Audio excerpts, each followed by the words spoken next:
Hi friends, welcome to our channel. Paramanandayya శిష్యుల కథలు number 2 second స్టోరీని మనం ఇప్పుడు చెప్పుకుందాం. ఒకసారి పరమానందయ్య గారికి తన శిష్యుల తెలివితేటలు ఏమైనా మెరుగుపడ్డాయేమో తెలుసుకుందామని అనిపించింది.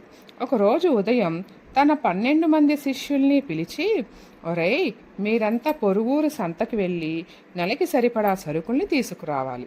అసలే ఇది వానాకాలం, జాగ్రత్తగా ఏరు దాటి వెళ్ళిరండి, సరేనా అన్నారు. ఓ సరే సరే గురువు గారు, అదెంత పని, మీరు ఆజ్ఞాపించడం మేము చేయకపోవటమా అంటూ ఉత్సాహంగా బయలుదేరబోయారు శిష్యులు.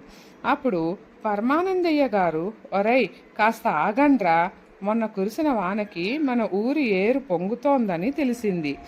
ఒరేయ్ బ్రహ్మానందం, నువ్వు మన ఊరి ఏరు నిద్రపోతోందా లేక మెలకువగా ఉందా చూసిరారా అన్నారు. వాడు వెంటనే మరో శిష్యుణ్ణి వెంటబెట్టుకొని ఏరు దగ్గరికి వెళ్ళాడు కానీ ఎంతసేపు చూసినా వాడికి ఏరు నిద్రపోతోందో మెలకువగా ఉందో అర్థం కాలేదు. చాలాసేపు జుట్టు పీక్కున్నాడు. అంతలో వాడికి ఒక ఆలోచన వచ్చింది. అక్కడికి దగ్గరలో ఉన్న చాకిరేవు దగ్గరికి వెళ్ళాడు. అక్కడ ఒక పొయ్యి కనిపించింది. వెంటనే ఆ పొయ్యిలోంచి మండుతున్న కట్టెని తీసుకొని ఏరు దగ్గరికి వెళ్ళాడు. తన చేతిలోని కట్టెని నీళ్ళల్లో ముంచాడు. నీళ్లు తాకగానే ఏరులోంచి సై సైమని శబ్దం వినిపించింది. అది వినివాడు కట్టెని అక్కడే వదిలేసి మిత్రుడితో కలిసి పరిగెత్తుకుంటూ పరమానందయ్య గారి దగ్గరకు వచ్చాడు. ఏమిరా, ఏమైంది, ఎందుకు ఇలా పరిగెత్తుకొచ్చారు, ఇంతకీ ఏరు నిద్రపోతోందా మెలకువగా ఉందా అని అడిగారు పరమానందయ్య గారు. గురువుగారు, మరండి, మన ఊరి ఏరు మాత్రం నిద్రపోవట్లేదండి, మెలకువగానే ఉందండి అని సమాధానం చెప్పాడు. సరేరా, ఇంతకీ ఏరు మెలకువగా ఉందని ఎలా తెలుసుకున్నారు? మరండి మేమేమో ఏరు దగ్గరికి వెళ్ళామండి. అక్కడ చాకిరేవు దగ్గర పొయ్యిలో మండుతున్న కట్టెని తీసుకెళ్ళి ఏరులో ముంచామండి.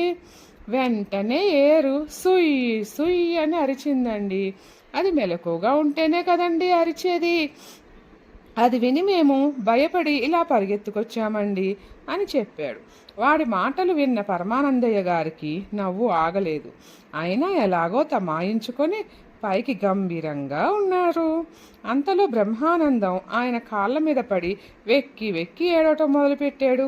అది చూసి పరమానందయ్య గారికి కంగారు పుట్టింది. ఏరా, ఎందుకలా ఏడుస్తున్నావు, ఇప్పుడు ఏమైంది, బానే ఉన్నావుగా అన్నారు. మరేనండి నేను ఏరుకి నిప్పు అంటించాను కదండి, మరి అది నా మీద పగబడుతుందేమో, ఎప్పుడైనా దాని దగ్గరికి వెళ్తే నన్ను మింగేస్తుందేమో, అందుకే ఏడుస్తున్నానండి అని తిరిగి ఏడుపు మొదలెట్టాడు బ్రహ్మానందం. ఒరేయ్ ఆపరా, నీ ఏడుపు ఏరు నిన్నేం చేయదు, కానీ ముందు ఇలా వచ్చి కూర్చో. ఒరేయ్ అంజనాద్రి, నువ్వు వెళ్ళి చూసిరారా, ఏరు నిద్రపోతోందో లేదో అన్నారు. అంజనాద్రి ఒక్కడుగు కూడా ముందుకు వేయలేదు. పరమానందయ్య గారు ఎంత ధైర్యం చెప్పినా కదల్లేదు. సరేరా, నీ వెంట మరెవరినైనా తీసుకుపో అన్నారు. అయితే ఏ ఒక్క శిష్యుడు వాడికి తోడుగా వెళ్ళటానికి సిద్ధపడలేదు. వెంటనే ఆయన ఇంతకు ముందే ఏరుకు వెళ్ళిన బ్రహ్మానందాన్ని పిలిచారు.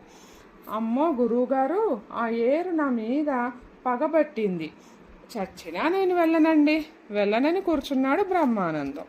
దాంతో పరమానందయ్య గారికి ఏం చేయాలో తోచలేదు. కొద్దిసేపు బుర్ర గోక్కొని, ఒరేయ్ ఇప్పుడు వెళ్ళి చూసి రాకపోతే రేపటి నుంచి మన ఇంట్లో అందరికీ పస్తులే, కడుపు మార్చుకుంటారా, వెళ్ళి చూసి వస్తారా అని కొంచెం కోపంగా అరిచారు. అది విన్న శిష్యులు తమలో తాము ఇలా అనుకున్నారు.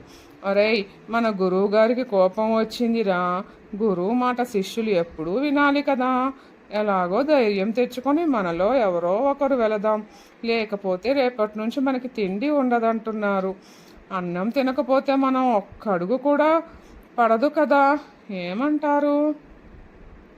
సరేరా, గురువుగారు చెప్పినట్టే చేద్దామని అనుకొని అందరూ పరమానందయ్య గారి దగ్గరకు వచ్చారు. గురువుగారు, మీ మాట ప్రకారం మాలో ఒక్కడు కాకుండా అందరం కలిసికట్టుగా వెళ్ళి ఏరు నిద్రపోతోందో మెలకుగా ఉందో తెలుసుకుని వస్తాం. మాకు అనుమతి ఇప్పించండి అన్నారు ఏకగ్రీవంగా. పరమానందయ్య గారికి వీళ్ళ మాటలు మరింత నవ్వుని తెప్పించాయి. తన నవ్వుని లోపలే దాచుకుని సరేరా వెంటనే వెళ్ళి తెలుసుకురండి అని పంపించారు. శిష్యులంతా పొలోమని ఏరు దగ్గరికి వెళ్ళారు. అక్కడ అంతకుండు ఏటిలో ముంచి పెడేసిన కట్టె కనిపించింది. అంజనాద్రి వెంటనే వెళ్ళి ఆ కట్టెని తీసుకున్నాడు. నెమ్మదిగా నడుచుకుంటూ వెళ్ళి భయంగా ఆ కట్టెని ఏరులో ముంచాడు. అయితే ఏరులోంచి ఎలాంటి శబ్దాలు బయటికి రాలేదు. తిరిగి మరోసారి ముంచాడు. ఈసారి కూడా ఎలాంటి శబ్దాలు రాలేదు. దాంతో వాళ్ళందరికీ ఏరు నిద్రపోతోందని అర్థమయ్యింది. వెంటనే ఉత్సాహంగా అక్కడి నుంచి బయలుదేరి గురువుగారి దగ్గరకు వచ్చారు. ఏరా, ఏమైంది? ఏరు ఏం చూస్తోంది అని అడిగారు. వచ్చే నవ్వుని అదిమి పెట్టుకుని పరమానందయ్య గారు. మరండి గురువుగారు, ఇప్పుడు ఏరు చక్కగా గుర్రు పెట్టి నిద్రపోతోందండి. 2 సార్లు పరీక్షించాం, అది ఏ మాత్రం వెలుకోగా లేదు అన్నారు. అంత ఖచ్చితంగా ఎలా చెబుతున్నారా అన్నాడు పరమానందయ్య. వాళ్ళు జరిగిందంతా చెప్పేశారు. ఇప్పుడు వాళ్ళ కళ్ళల్లో ఆ ఆనందం కనిపించింది. పరమానందయ్య గారికి అర్థమయ్యింది తన శిష్యులు ఏ మాత్రం ఎదగలేదని. ఆయన వారందరినీ తన చుట్టూ కూర్చోబెట్టుకొని ఇలా హితబోధ చేశారు. నాయనా, ఎంత అమాయకులురా మీరు! లోకంలో ఏరు ఎక్కడన్నా నిద్రపోతుందా? అదేమైనా మనిషి అనుకున్నారా? ఏరు ఎప్పుడూ ప్రవహిస్తూనే ఉంటుంది, అర్థమయ్యిందా? మీరు కాలుతున్న కట్టెని తీసుకెళ్ళి ఏట్లో ముంచామని అది సుయ్ అన్నది కనుక అది మేలుకుందని అనుకున్నారు. పిచ్చి సన్నాసులు, కాలుతున్న కట్టెని మన నీళ్ల బిందులో ముంచినా అలాగే శబ్దం చేస్తుందిరా. అలాగే ఆరిపోయిన కట్టెని ఎక్కడి నీళ్ళల్లో ముంచినా అది ఎలాంటి శబ్దం చెయ్యదు అని పక్కనున్న కట్టెని తీసి నీళ్ల బుందెలో ముంచి చూపించారు. అది చూసి శిష్యులందరికీ జ్ఞానోదయం అయింది. అమ్మో, మన గురువుగారు ఎంత తెలివైన వారు అని అనుకుని అందరూ కలిసి ఆయన పాదాల మీద పడిపోయారు. Thank you friends.